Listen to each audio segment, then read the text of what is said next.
엄마가 여기까지 왔는데 얼굴이라도 한번 보자꾸나. 축하해 주려고 왔어. 아, 엄마 여기 왜 오셨어요? 초대도 안 했잖아요. 네 결혼식인데 엄마가 안 오면 되겠니? 너 힘들까봐 이것저것 준비도 좀 해서 왔어. 엄마가 여기 오시면 사람들이 뭐라고 생각하겠어요? 제발 이런 데 오지 말라고 했잖아요. 정우야, 엄마가 그렇게 부끄럽니? 너 위에 살아온 세월인데 이렇게까지 해야겠니? 그게 엄마가 날 위해 해줄 수 있는 거라면 제발 돌아가세요. 오늘 저한테 정말 중요한 자리라고요. 그래, 내가 돌아갈게. 하지만 정우야, 네가 기억하길 바란다. 부모 외면한 자식이 잘 되는 꼴은 하늘도 못 본다. 안녕하세요. 사연이 머무는 곳입니다. 오늘은 부잣집 장가가 외면하는 아들, 가난한 엄마의 천벌 내리는 복수라는 사연을 소개합니다. 사연이 머무는 곳에서는 여러분의 마음에 남을 이야기를 매주 전해드리고 있습니다. 영상을 보시기 전에 앞으로도 여러 가지 이야기들을 놓치고 싶지 않으시다면 구독과 좋아요를 눌러주시고 함께 해주세요. 그럼 이제 이야기를 시작해 보겠습니다. 서울 강남의 한 고급 아파트 단지. 탁 트인 전망이 보이는 30층 높이의 집에서 정우는 커피잔을 들고 창밖을 바라보고 있었다. 대기업 임원으로 승진한 그는 자신이 이룬 성공의 자부심을 느끼면서도 곧 다가올 결혼식을 생각하며 무거운 마음을 감추지 못했다. 그의 약혼녀는 명문가 출신으로 외모와 학벌, 집안 모두 완벽한 조건을 갖춘 사람이었다. 하지만 그가 가장 두려워하는 건 그녀의 가족에게 자신의 출신을 들키는 일이었다. 정우는 부모가 없이 자란 듯 행세했지만 사실 그의 어머니 박수님 씨는 전남 목포의 작은 시장에서 채소를 팔며 홀로 아들을 키워낸 강인한 여성이었다. 그녀는 손이 거칠고 허리가 굽었지만 늘 웃음을 잃지 않던 사람이다. 그러나 정우는 점점 성공할수록 어머니를 외면하기 시작했다. 어머니가 자신이 가진 모든 것을 희생해 그를 키웠다는 사실조차 잊은 채 그는 어머니를 자신의 삶에서 지워내고 있었다. 결혼식 준비를 하던 어느 날 어머니가 정우를 찾아왔다. 손에는 시장에서 직접 골라온 나물 한 다발과 손수 싸온 도시락이 들려 있었다. 너무 바쁠까봐 걱정돼서 그냥 얼굴이라도 보려고 왔다. 는 그녀의 말에 정우는 미묘한 감정이 밀려왔지만 입 밖으로 내뱉은 건 차가운 말뿐이었다. 이제 이런 데 오지 마세요. 엄마 저 곧 결혼하는 거 알죠? 체면이란 게 있으니까요. 그날 이후 정우는 어머니의 전화도 받지 않았고 그녀가 보낸 문자 메시지조차 읽지 않았다. 그의 마음 속엔 점점 성공한 삶에 대한 집착과 가난했던 과거에 대한 수치심만이 자리 잡았다. 박수님 씨는 새벽마다 시장으로 나가는 버스를 타며 하루를 시작했다. 작은 손수레에 갓 따온 신선한 채소를 싣고 시장 한편에 자리를 잡으면 그녀는 지나가는 손님들을 향해 밝은 미소로 인사를 건넸다. 오늘 배추 아주 싱싱해요. 한번 봐봐요. 다리가 붓고 손가락 마디마디가 굳어갈 때까지도 그녀는 포기하지 않았다. 자신의 땀과 노력은 모두 아들 정우를 위한 것이었다. 정우가 어릴 때 그녀는 비가 쏟아지는 날에도 작은 우산 하나로 아들을 감싸며 시장을 오갔다. 초등학교 학비를 내기 위해 반찬을 줄이고 중학교 졸업 때까지는 새 옷 한 벌조차 사지 않았다. 그 모든 헌신은 우리 정우는 반드시 잘 될 거야. 라는 믿음에서 비롯된 것이었다. 그녀의 꿈은 단 하나, 아들이 자신보다 나은 삶을 살길 바라는 것이었다. 그리고 그 꿈은 이루어진 듯 보였다. 정우는 유명 대학에 진학했고 졸업 후엔 대기업에 취직해 빠르게 승진했다. 어머니는 아들이 성공한 모습을 보며 가슴이 벅찼지만 동시에 그와 점점 멀어지는 것을 느꼈다. 전화를 걸어도 짧은 대답만 돌아왔고 방문을 하면 바쁘다는 말과 함께 문 앞에서 돌아서야 했다.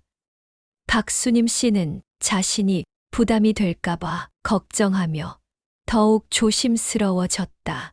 하지만 아들의 결혼 소식을 듣고는 도저히 가만히 있을 수 없었다. 그래도 엄마가 있는 걸 알아야지. 내가 축하만 해주고 올게. 그녀는 혼잣말로 중얼거리며 작은 손가방에 돈을 모아둔 봉투와 손수 만든 음식을 챙겼다.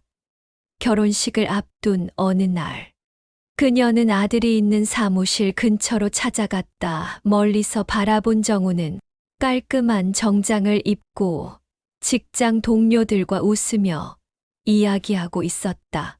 그녀는 그 모습을 보며 흐뭇한 미소를 지었지만 곧 정우의 차가운 눈빛과 마주쳤다. 엄마, 이제 이런 데까지 오지 마세요. 결혼 준비로 바쁜데.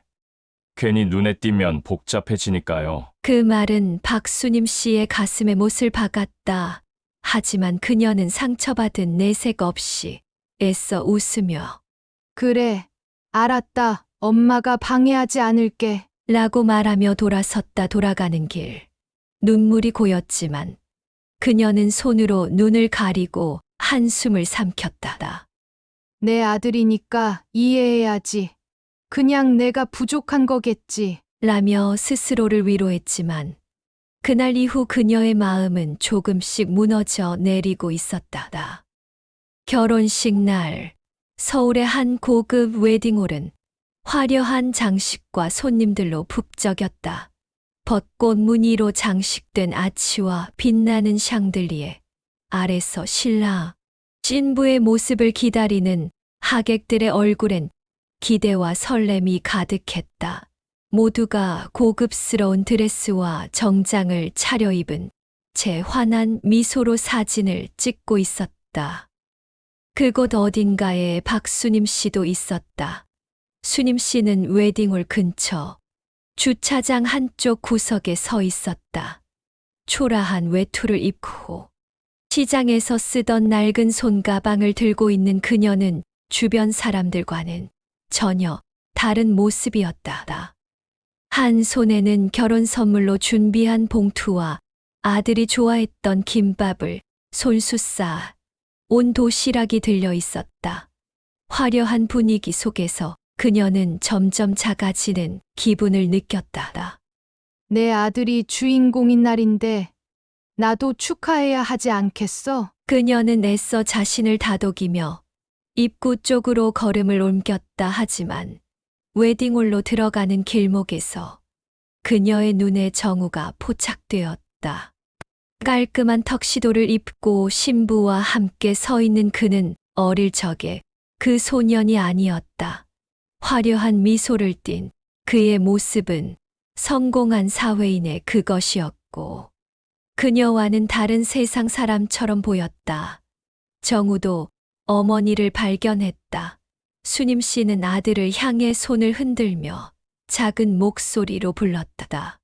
정우야, 엄마 왔다. 그러나 정우의 눈빛은 싸늘했다. 그는 주변을 둘러보며 혹시 누가 자신들을 보고 있는지 확인한 뒤 어머니에게 다가갔다. 여기 왜 오셨어요? 엄마, 초대하지 않았잖아요. 수님 씨는 당황한 듯 고개를 떨구며 그냥 축하해 주고 싶어서 너 힘들까봐 도시락도 좀 싸왔어. 라고 말했다. 하지만 정우는 한숨을 내쉬며 고개를 저었다. 엄마, 제발 이러지 마세요. 결혼식장에 오시면 난 뭐가 되겠어요? 그냥 돌아가세요. 그 말을 들은 수님 씨의 얼굴은 금세 창백해졌다. 그녀는 아무 말도 하지 못한 채 손에 들고 있던 도시락 봉지를 꼭 쥐었다. 그래 방해되면 안 되지. 엄마가 먼저 갈게. 그녀는 뒤돌아 나왔지만 발걸음이 무겁고 속이 울렁거렸다. 그녀는 웨딩홀을 떠나며 비가 내리는 것을 느꼈다.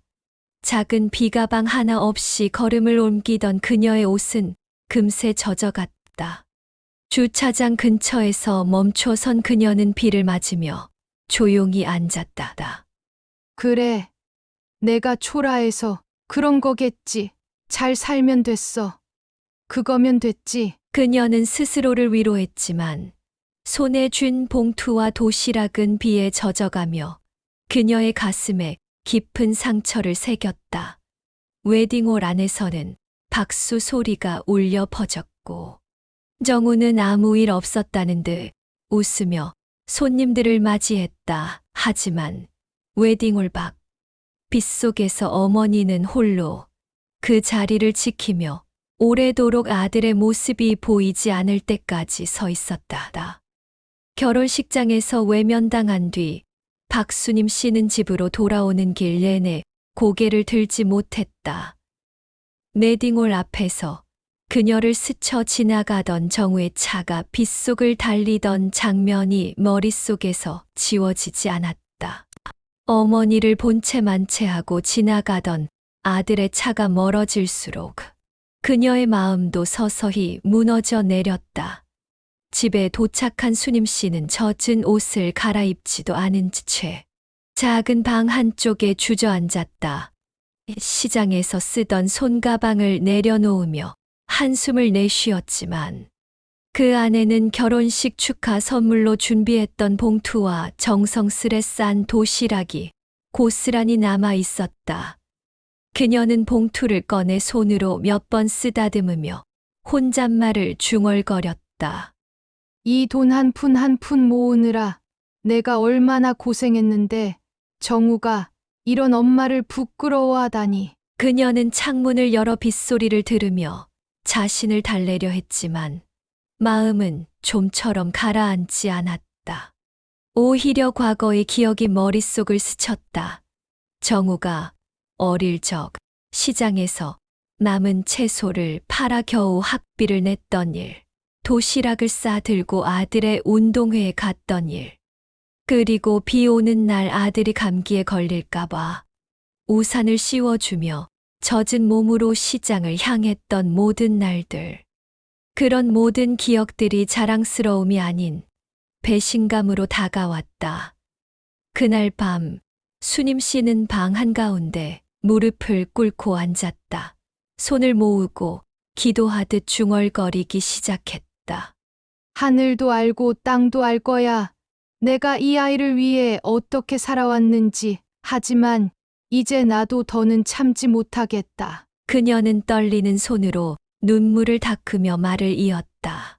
정우야, 내가 내 아들이지만 너는 하늘의 벌을 피하지 못할 거야. 어머니를 부끄러워하고 내 성공만을 위해 모든 걸 잊은 너를 용서하지 않을 거야. 그 말에는 슬픔과 분노, 그리고 절망이 뒤섞여 있었다. 수님 씨는 작은 집 안에서 자신이 걸어온 삶을 돌아보며 마음속에 쌓였던 모든 감정을 하늘을 향해 쏟아냈다. 천벌을 받을 거다. 내 아들일지라도 어머니의 가슴에 못을 박은 죄를 절대 잊지 못할 거야. 그녀의 목소리는 비바람 속으로 흩어졌지만 그 말은 그녀의 마음 속에서 깊이 새겨졌다. 다음 날 그녀는 웨딩홀에서 젖은 도시락과 봉투를 다시 꺼내 손수레를 정리했다. 이제 내 몫의 삶을 살아야겠지.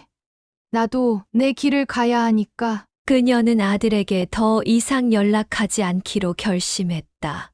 그녀의 내면은 아들의 배신으로 인해 깊이 갈라졌지만 이제는 그 상처를 끌어안고 자신만의 삶을 살겠다는 단단한 결심이 자리 잡고 있었다. 그녀의 천벌 선언은 단순한 말이 아니었다. 그것은 아들의 성공 뒤에 숨겨진 허상을 향한 그녀의 외침이자 자신의 고통과 억눌려왔던 슬픔을 하늘에 내맡긴 마지막 선택이었다.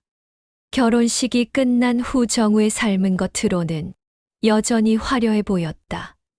신혼여행에서 돌아온 그는 강남의 새 아파트로 입주하며 완벽한 결혼 생활을 시작했다. 회사에서도 고위직으로 승진을 앞두고 있었고 모두가 부러워할 만한 인생을 살고 있었다. 하지만 그런 그의 삶에 이상한 그림자가 드리우기 시작했다. 첫 번째 징조는 회사에서 작은 실수를 저지른 날이었다. 정우는 중요한 프레젠테이션 자료를 준비하면서 몇 가지 데이터를 잘못 입력했다. 평소라면 그 정도 실수는 별것 아니었겠지만 하필이면 그날 참석했던 경영진 중 한 사람이 그 오류를 눈여겨보며 강도 높게 지적했다. 이런 작은 실수 하나가 회사를 망칠 수도 있다는 걸 알아야 합니다. 정 차장, 정우는 면박을 당하며 굳은 얼굴로 자리를 떠났고 이후로 그의 이미지는 점점 흔들리기 시작했다. 그 일이 있고 나서부터 모든 것이 어긋났다. 회사 프로젝트마다 연이어 문제가 생기고 고객들과의 관계도 삐걱거리기 시작했다. 그의 상사는 점점 냉랭해졌고 회의실에서의 분위기는 그의 발언마다 싸늘해졌다. 정우는 자신이 예전처럼 인정받지 못한다는 것을 느끼며 초조해졌다. 그뿐만이 아니었다. 집에서도 그의 삶은 흔들리고 있었다. 신혼 초기에 밝고 온화했던 아내의 표정은 점점 무거워졌고 사소한 일로 다투는 일이 잦아졌다. 왜 이렇게 예민해졌어, 정우 씨? 결혼 전에는 이렇게 짜증내는 사람이 아니었잖아. 아내의 말에 정우는 대답하지 못했다. 스트레스와 피로로 밤마다 술을 찾는 일이 늘었고 결국 부부 사이의 균열은 더 깊어졌다. 어느 날 그는 집 안에서 혼자 술을 마시며 어릴 적 어머니와의 기억을 떠올렸다. 한 손엔 술잔을 들고 다른 손으론 전화기를 만지작거리며 몇 번이나 어머니의 번호를 눌렀지만 끝내 통화 버튼을 누르지 못했다. 엄마가 뭐라고 하겠어. 내가 지금 이런다고 뭐가 달라지겠어. 그는 자주 섞인 한숨을 내쉬며 혼잣말을 했다. 불운은 여기서 끝나지 않았다. 정우가 추진하던 대형 계약이 무산되며 그는 회사 내 입지를 완전히 잃었다. 더 이상 회복할 수 없는 상황에서 상사는 그에게 정중하게 사직서를 권유했다. 정우는 어쩔 수 없이 서명하며 회사를 떠나야 했고 성공을 상징하던 모든 것을 잃은 듯한 기분에 사로잡혔다. 아내와의 관계도 끝을 향해 가고 있었다. 더 이상 참지 못한 아내는 정우 씨, 나도 이제 더는 못하겠어. 우리 그만해. 라며 이혼을 요구했다. 빈 아파트에 홀로 남겨진 정우는 처음으로 자신의 인생이 송두리째 무너지고 있음을 깨달았다. 왜 이렇게 되는 거지? 난 분명히 잘해왔는데. 그는 머리를 감싸 쥐고 바닥에 주저앉았다. 그 순간 그의 머릿속에는 결혼식 날 어머니를 외면하던 기억이 떠올랐다. 빗속에서 홀로 서 있던 어머니의 모습. 그날 그녀를 돌아보지도 않고 지나쳤던 자신의 차가 뇌리를 스쳤다.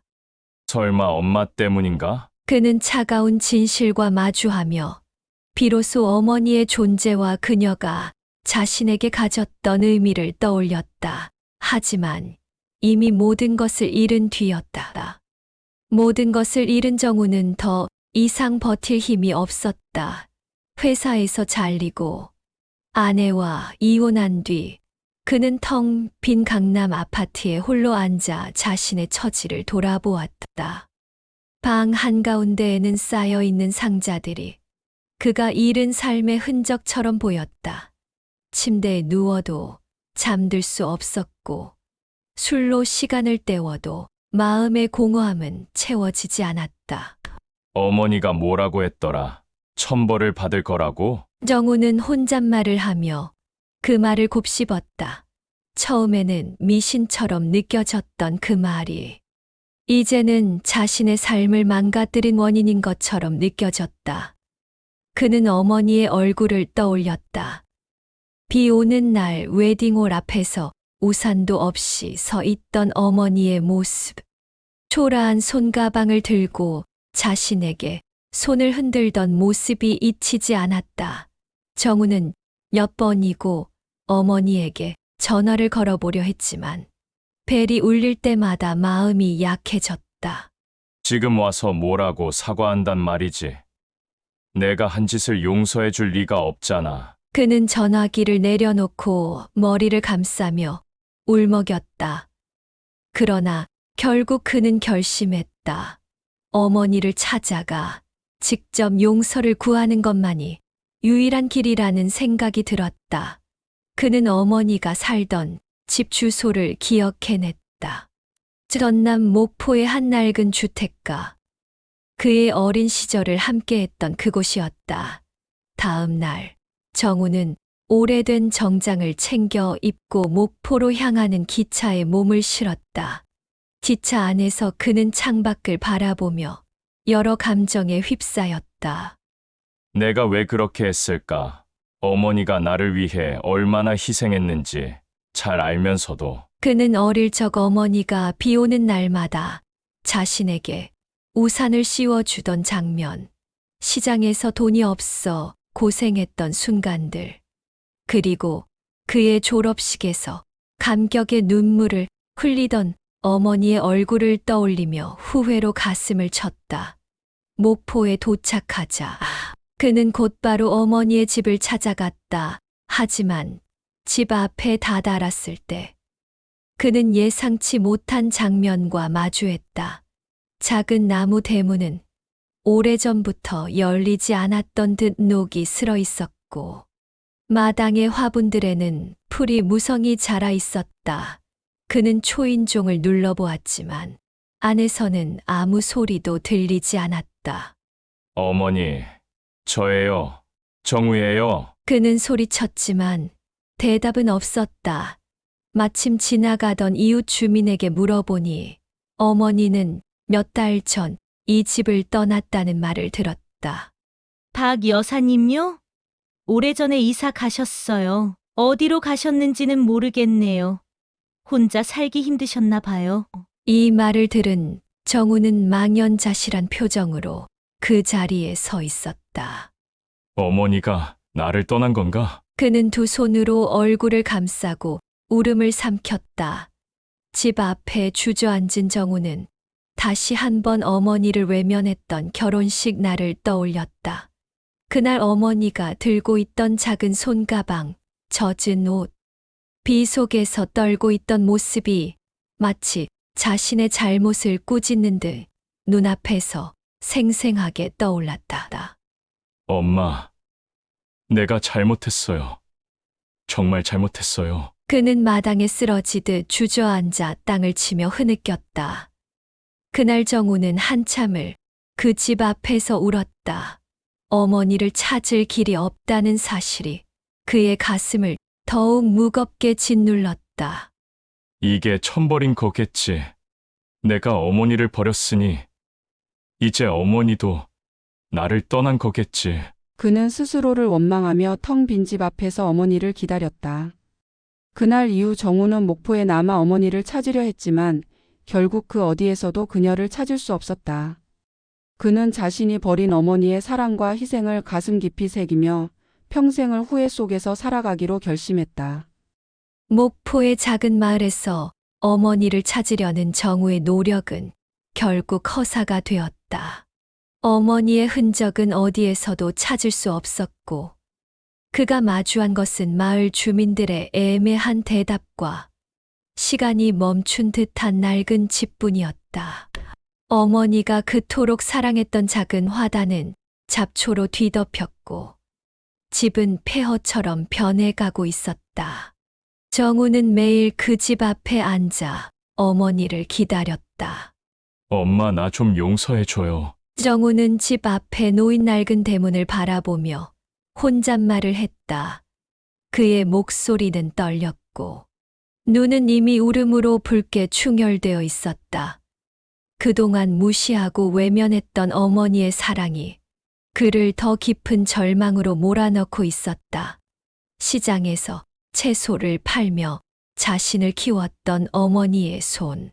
결혼식장에서 젖은 옷을 입고 자신을 축복하려던 모습이 계속 떠올랐다. 정우는 자신을 향해 내뱉던 어머니의 마지막 말이 귀에 맴도는 것 같았다. 천벌을 받을 거다. 그는 무릎을 꿇고 두 손을 모았다. 엄마, 나 정말 잘못했어요. 내가 왜 그랬는지, 왜 그땐 그렇게 냉정했는지 나도 모르겠어요. 하지만 이제는 알아요.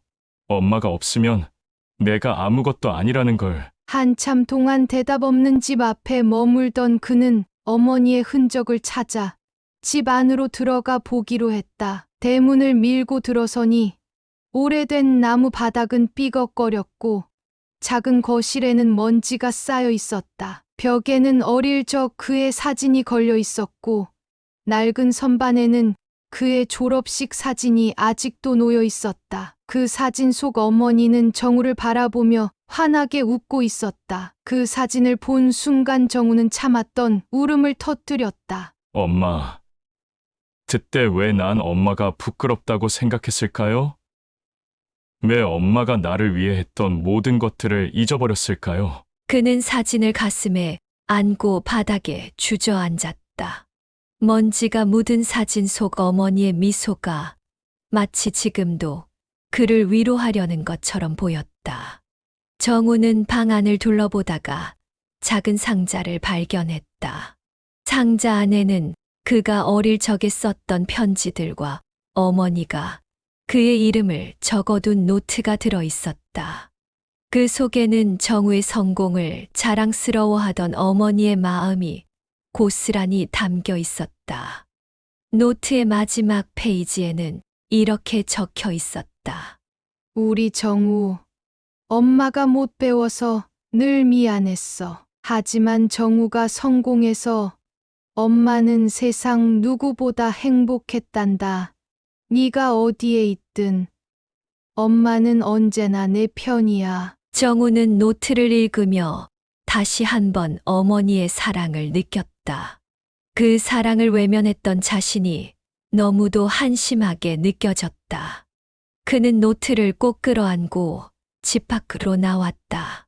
저물어가는 해 아래 그는 어머니의 빈자리를 향해 마지막으로 고개를 숙였다. 엄마, 내가 평생을 속죄하며 살게요.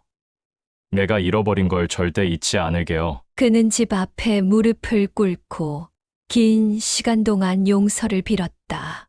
그날 이후 정우는 목포에 남아 어머니의 흔적을 지키며 살아가기로 했다. 그는 집을 조금씩 정리하며 어머니의 사진을 걸어두고 어머니가 사랑했던 화단을 다시 가꿨다. 매일 아침 어머니를 생각하며 기도했고 그 빈자리에서 자신의 잘못을 되새기며 살아갔다. 그의 삶은 이제 더는 화려하지 않았지만 어머니의 사랑과 기억을 가슴 깊이 간직하며 정우는 자신의 삶을 조금씩 다시 시작했다. 여러분이 어머니였다면 아들을 이해할 수 있었을까요? 어머니의 선택은 올바른 선택일까요? 여러분들의 생각을 댓글로 남겨주세요. 가족은 가장 가까운 존재지만 때로는 가장 큰 상처를 주기도 합니다.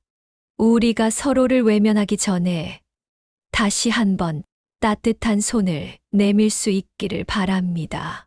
오늘 사연은 여기까지입니다.